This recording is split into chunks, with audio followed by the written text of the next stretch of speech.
And I guess I'll be coming up here last. And as much as I might want to keep up the hype train of, good series to watch, I might have to ruin the fun a little bit. I am covering Makeine ga Oosugiru, also known as Makeine. Too many losing heroines. So this is, although it has I and E at the end, it is not Ine, it is Makeine. Too many losing heroines. Also known as Makeine, obviously.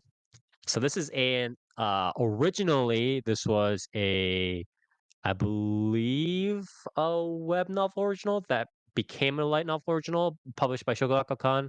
This was the author being Amamori Takibi, with illustrations by Imiki Muru, who is actually the artist and writer behind Konobi, or also known as Konobi Jutsubu ni wa Mondai ga aru. This art club has a problem, and as well as character designer for Licorice Recall. So kind of offhand that even if the story was not that good, this series will pop for at least a bit because everybody loves illustrated covers, and Imiki Muru wasn't about to let this guy down, essentially, right? If you have the illustrator behind Konobi and Licorice Recall anime, you're not gonna, you're only gonna drop down so far. So, um, again, this was anime adapted by A1, mostly A1 Pictures, with a little bit of background art and setting by Kusanagi Studios.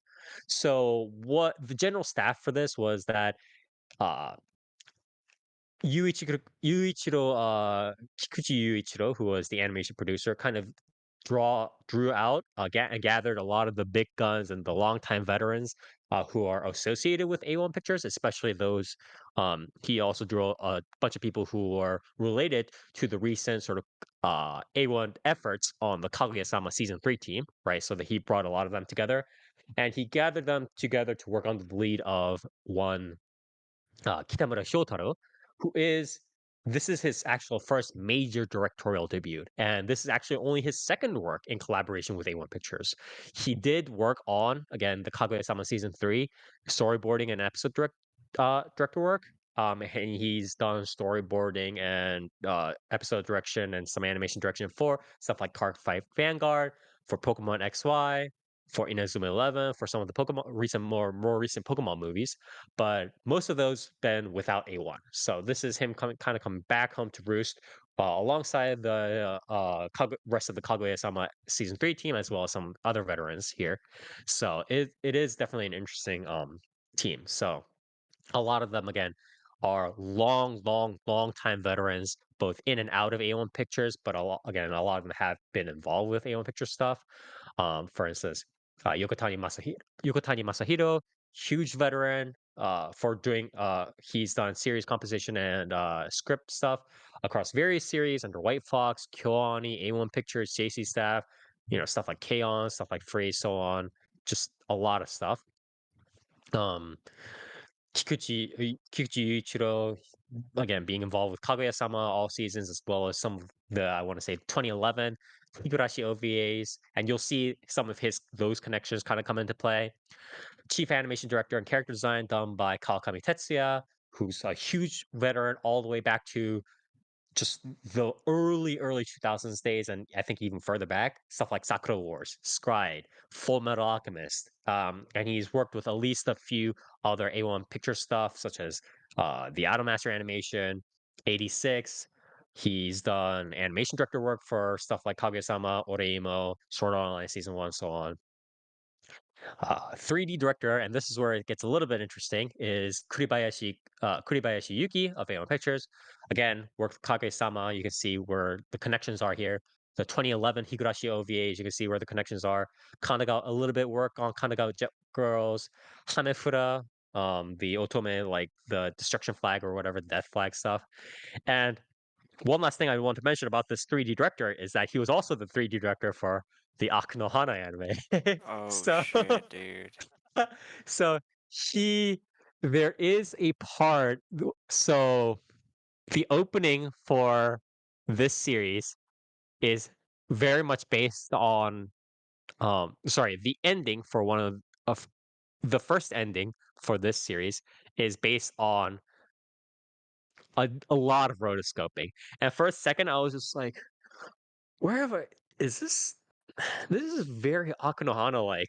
And then I was looking through the staff roles, and he was like, "Akanohana 3D director." I was like, I mean, it was done much better than Akanohana, but dear God, you scare me for a moment. But, yeah, he does a much better job here. Um, Uh-huh. no trust, 0 trust. But, director of Did photography, did Miyako, you Akanohana have even exist? yeah, was it a real It did anime? exist. Yeah. It did birth into our reality. Exactly. It crashed into our timeline like a bad Doctor Strange Yeah. fucking, a movie.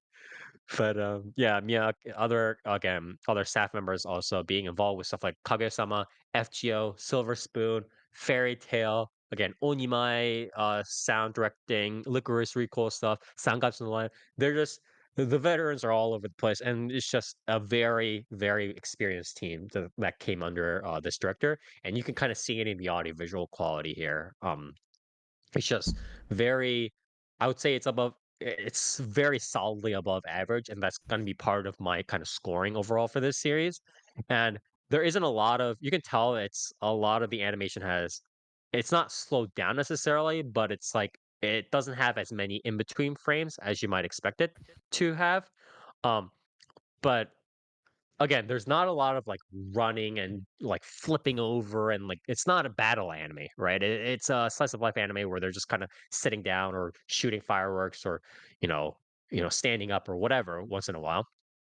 So, a lot of these although there aren't as many in between frames and you can kind of tell in how the animation is, the still frames as well as the overall character models are just still very well drawn, and overall, I think it's balanced quite well and both the visual quality within the series as well or within the episodes themselves as well as within stuff like the OPED are just done very very well, so it's a very good job of this team, this A1 Pictures team that they managed to gather together. I just want to go over the OPED on that note a real quick.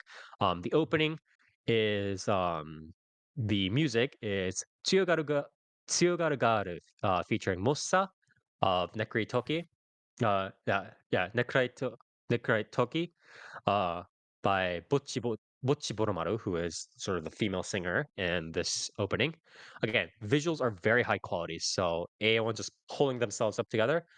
And but I want to say the storyboarding, not necessarily like the visual like character design and stuff like that, but the storyboarding is sort of the very standard, just girls standing around a school staring at stuff or girls lying down on the floor kind of thing. And it's not that inspired, other than how the characters kind of sometimes interact with the credit lines and the kanji and the words and stuff like that. And so it was a little bit disappointing for me, um, given the visual quality, but Mm, it was still good. I'm gonna link this to you guys, the opening here real quick so you guys can kind of check it out. But it was a little bit disappointing, the storyboarding and everything, but the visual quality is quite good.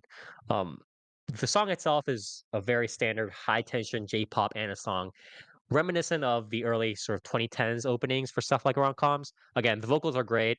The composition not so inspirational. It's a kind of a very throwaway-ish Anna song. So again, that's that. There are two ending themes out so far. One is Love 2000 by Tono Hikaru, who Hikaru Tono, who uh, so I think this is this opening is a little bit more of again what I mentioned with the 3D director influence, where I want to link this as well.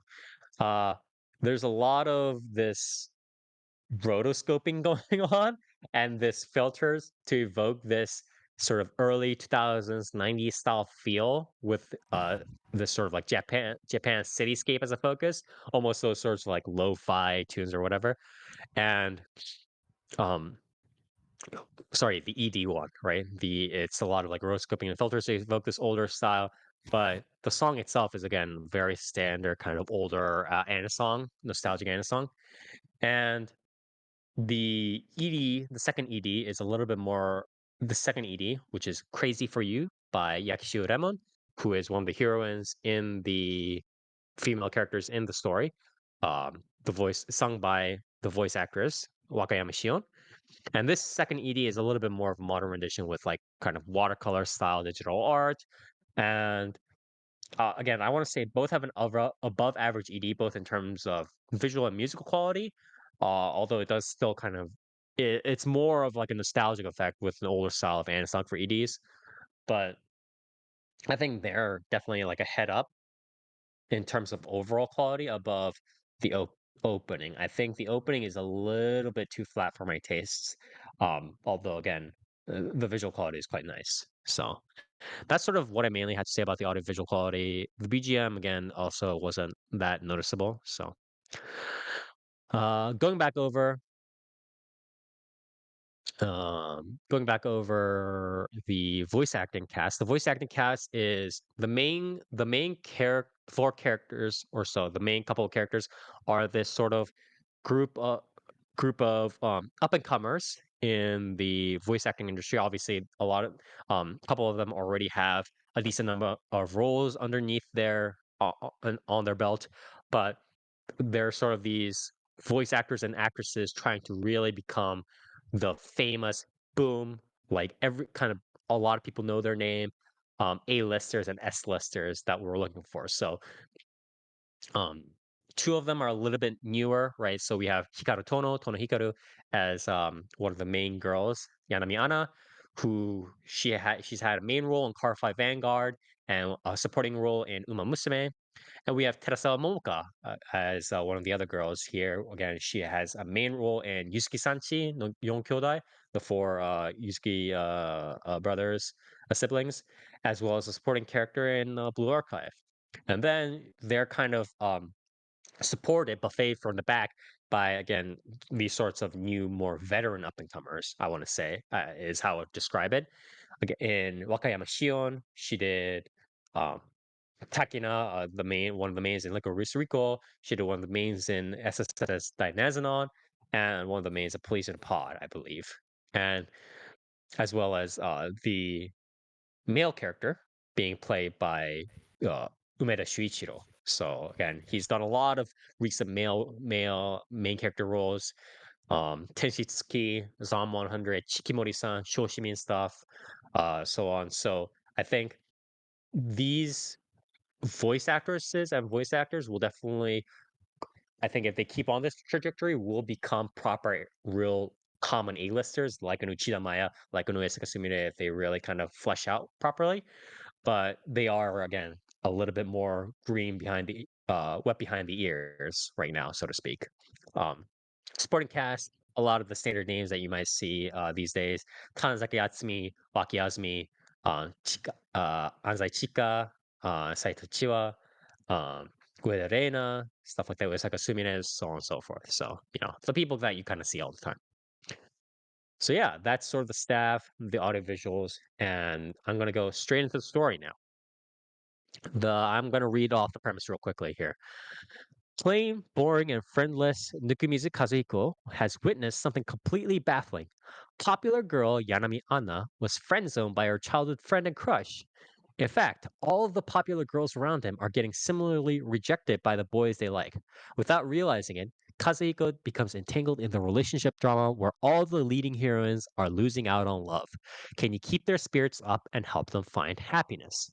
So I did read a decent amount of manga here, and I went through all the episodes. And this is essentially pretty much similar to what it says on the label, where it's about the MC coming across one of the girls getting rejected, and this happens multiple times. Well, multiple times throughout the series, and in each of these cases, he helps them with stuff, I guess, emotional therapy or with solve or problem solving, and where the problem is sometimes like taking the courage to confess or getting through the matter or whatever, and it's that sort of vibe. And it's essentially Oragairu. Let's be real here. It's Oragairu, for those of you who don't know, Oragairu is my youth romantic comedy is wrong as I expected. I think that was the name. やはり俺の青春ラブコメは間違っている or something like that, right? Um, the structure is extremely the same. It's this MC who's kind of just like, yeah, I'm kind of out of it. Like it's not necessarily that he's acting cool necessarily. He's just like, yeah, I'm not in this in group, bro. I'm a loner kind of vibe. And then he gets caught up with it and he provides the solutions or he provides emotional therapy to the girls. And the girls are, kind of nice to him and he's nice to them back and all blah blah. But it's not a hero. But they're doing all these things, right?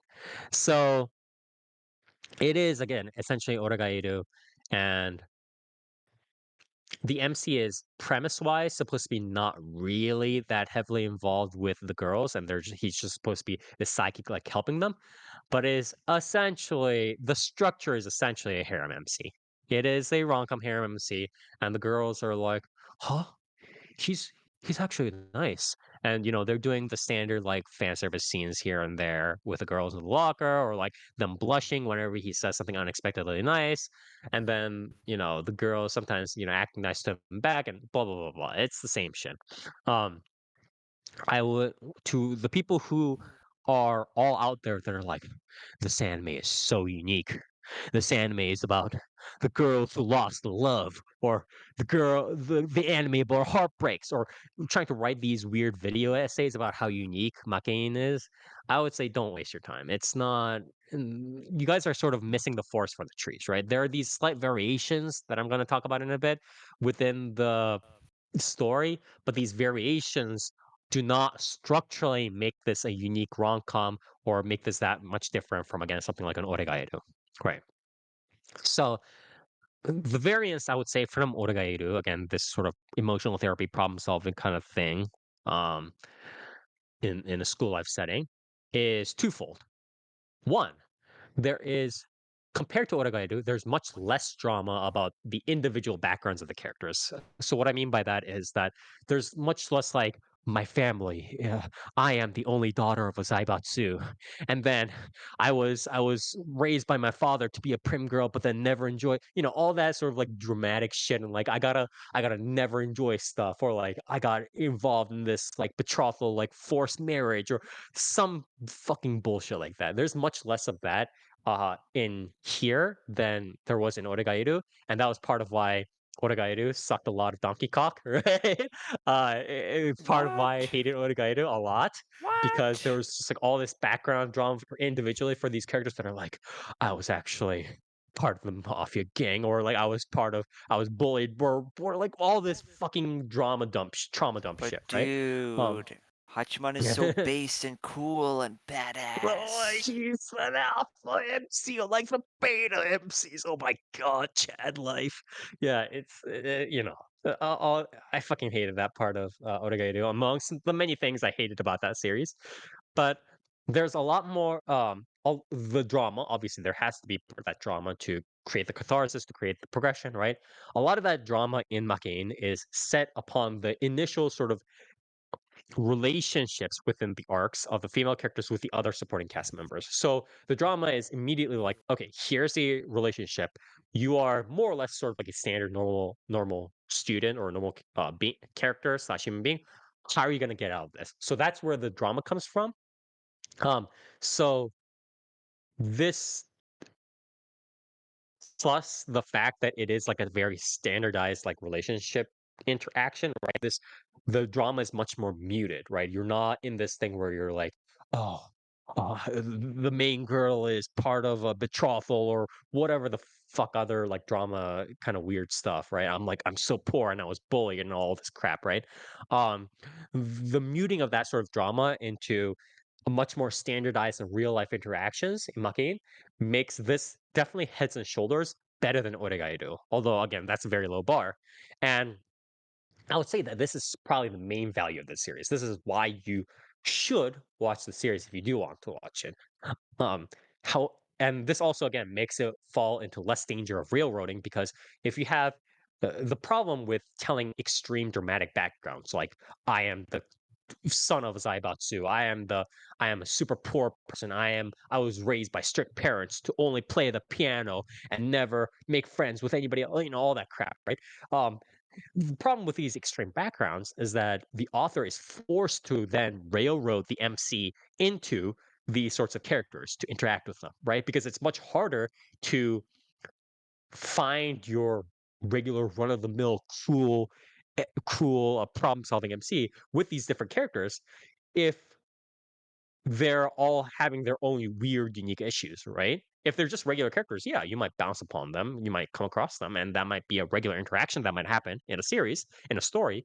But if they're all like super weird, elite, like dudes and whatever, it's much harder to create a situation where the MC, the regular dude MC with his the hair over his eyes or whatever, is interacting with them. You know what I mean? So I think it helps with less railroading for sure. And that again, that's part of the value of Makin, but it also doesn't avoid the harem trap, right? Because the girls are still coming to him to talk to him about about their problems, and they're showing off all his problems in front of him, and he's like, "Oh, how about I help you with all this emotional therapy and blah blah blah blah," and they're like, "Oh, you're so nice," that sort of interaction still happens, so it doesn't avoid the harem allegations, but it does make it a lot more palatable again than something like Oregairu. The second variation that from Oregairu and some other series of this nature, problem solving, emotional therapy, MC of this nature, right, is to um and I think the author, in my opinion, does this consciously, but to somewhat try and avoid the quote unquote, oh, wow, this is an obvious harem criticisms, the author just tends to kind of throw in almost kind of disconnected bits and pieces of slice of life or deadpan comedy, slice of life scenes and deadpan comedy scenes. And he just continually like introduces like parts of the school and like other scenes of school life that don't really add value to the current storyline or the current arc. And I believe this is to change up the pacing all of a sudden to kind of like jar the reader into being like, wait, what's happening? This comedy, right? It's like this is such life, and to once that change of pacing happens, it is a little bit more acceptable to sell it as a general kind of slice of life. Oh, it's just a coming of age kind of thing to the reader. While structurally, at its core, it is still just like standard rom com hair. Um, so adding these sort of disconnected, disjointed, offbeat slice of life scenes and deadpan comedy scenes, like when they're getting the lunch and then suddenly, boom, they're doing the introspection or they're talking with each other about how to, you know, get this one girl to um not be so moody or whatever it is, right? And or having this comedy scene about lunch right after the sort of introspective or not kind of interpersonal dialogue that progresses the current arc, right? That sort of stuff does make for a better pseudo world building, but again, a lot of these sorts of jarring, sun slice of life interjections or these deadpan comedy scenes seem more like obfuscations. They seem more like just smoke bombs, right? To cover the fact that this rom-com harem structure is very standard and it's just happening right in front of our eyes. Because the author is essentially saying, like, oh, here are some more girls, but all they're doing is just mulling around the MC and, just doing comedy, deadpan stuff. But they're also doing some nice things for him here and there and blushing, while the main character also helps them out. And they're kind of, adding some fan service scenes and getting trapped in locker rooms together, or, making bentos for each other or whatever the fuck. But the main thing is their problems with the other dudes. So that's not a harem, right? So this sort of like back and forth, like, oh, it's not really harem, but it has all the harem elements, but it's not really harem, guys. And this, again, wheeling and dealing by the author is not really something that throws me off that much. It probably does throw off a bunch of other people, but it doesn't beat the allegations, right? This is a harem rom-com straight up, and it just doesn't beat it is what it is, right? And it's not really that much more unique than the other rom-com harem stuff. Again, I do think these two variances and the structure aside, I do think it's definitely much more watchable than Oregairu's by a long shot because A, I hate Oregairu with passion, but B, it both has a much better visual quality and has or audiovisual quality in general, and it has a much more tolerable way of kind of smoothing out the dramatic interactions. So in a much more realistic and organic sense. So I do think it's much better watched than Oregairu if you are going to watch, one of them, right? But again, it doesn't avoid this sort of like it's just a rom-com harem that's more or less centered around the MC. Because despite what people might be like, "Oh, it's just the MC is just a Watson character. He's just a chronicler, bro. He's just watching the other characters kind of um be emotional and kind of lead them along and break up with the other dudes and he's just giving them tap, bro." Yeah, that's what they're saying on the surface. That's what the premise is saying on the surface. But the issue is the central evolving character progression, how the cast moves in terms of like how they think about stuff, right? Think about relationships, think about other characters, think about themselves, is pretty much mainly pulled forward by how the MC's relationship with the main girl or the main girl and the other girls, and how he kind of talks them into joining the club, doing the events. How he kind of bounces ideas back and forth with them when they're talking with them, and so if this was fully a series where it was the dude as one character and the other girls as deuteragonists, like index style, Toara Majutsu no index style, right? Where it's like you have Toma, you have Accelerator and you have the third dude, which I forget the name of, right? If you had all these like separate full main characters with all their super split up screen time, that would be one thing. But this is clearly not that case. This is the MC. He's interacting with these girls. He's helping them out, and the girls are like, "Oh, you're so nice. I went through my emotional evolution, and now blah blah blah blah blah." Right? I'm blushing. Thanks for saving my cat from the tree. Whatever. Right? So because their emotional relationships and their emotional baggage and their personality evolution within the series is told along by the MC, you can't really say that it's not a very standard kind of harem interaction and a rom-com harem interaction. It's very evident.